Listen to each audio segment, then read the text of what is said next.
Matapos naming manalo sa mga bidding, may mga opisyal mula sa DPWH ang lumalapit sa amin para humingi at kumuha ng bahagi niya sa halaga ng proyekto. Ang hinihingi nilang porsyento ay hindi bababa sa 10% at umaabot pa sa 25% na naging kondisyon upang hindi maipit ang implementasyon ng kontrata. Ito ay binibigay namin sa kanila ng cash. Ang bawat transaksyon ay may karampatang voucher at ledger na nagsasad ng mga araw at kung kailan nila ito natanggap.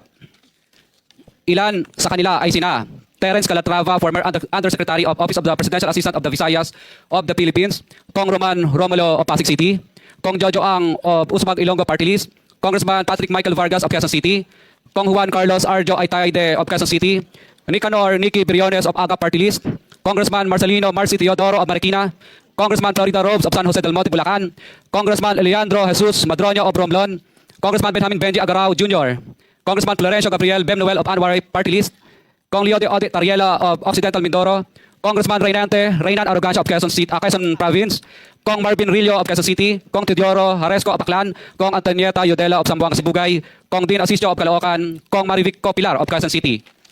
21. Mayroon ding mga kinatawan ng ilang politiko na nakikipagtakbo sa amin upang manghingi ng porsyento kapalit ng mga porsyento ng mga proyekto. Ang mga porsyento ito ay 25% ay ipinipili sa amin bilang karaniwang kalakaran na wala akong kakainang tanggihan. Ilan sa kanila ay sina Regional Director Eduardo Virgilio of DPWH Region 5, Director Ramon Ariola III of Uni5 Management UPMO, District Engineer Henry Alcantara, DPWH Bulacan First, Undersecretary Robert Bernardo, District Engineer Aristotle Ramos of DPWH Metro First, Pasig City, District Engineer Manny Bulusan of DPWH North, Manila, Deo, District Engineer Edgardo Sipingol of DPWH Bulacan, Sabdeo, District Engineer Michael Rosaria of DPWH Quezon Second, Deo.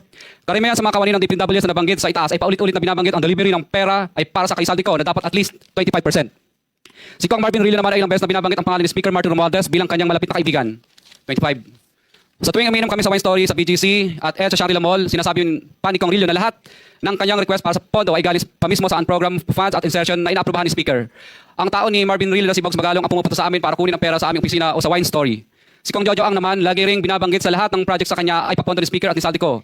Mataas ang hinihingi sa project, dagdag pa niya, hindi naman lahat ng pera ay para sa kanya, kundi para kay Speaker at kay Saldico.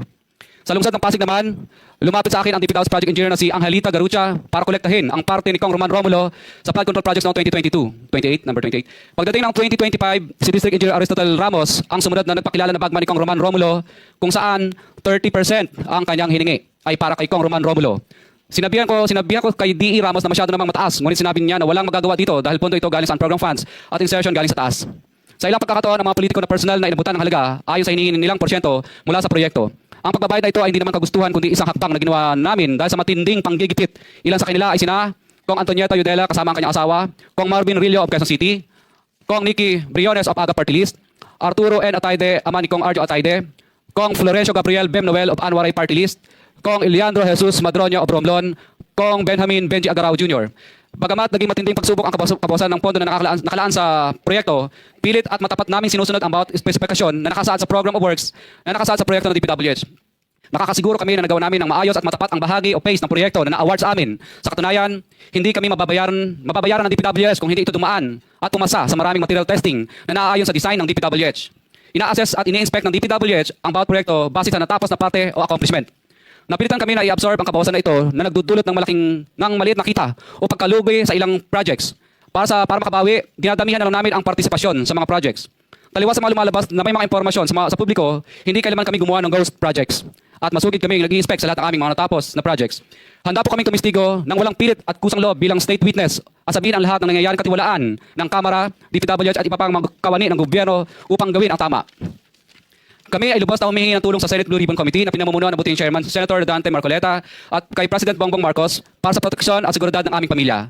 Ang salaysay na ito ay kusang loob namin ginawa at walang sino mang pumilit na gawin ito. Sa katotohanan ng lahat ay nilagdaan namin ang salaysay na ito ng kusang loob at walang pumipilit.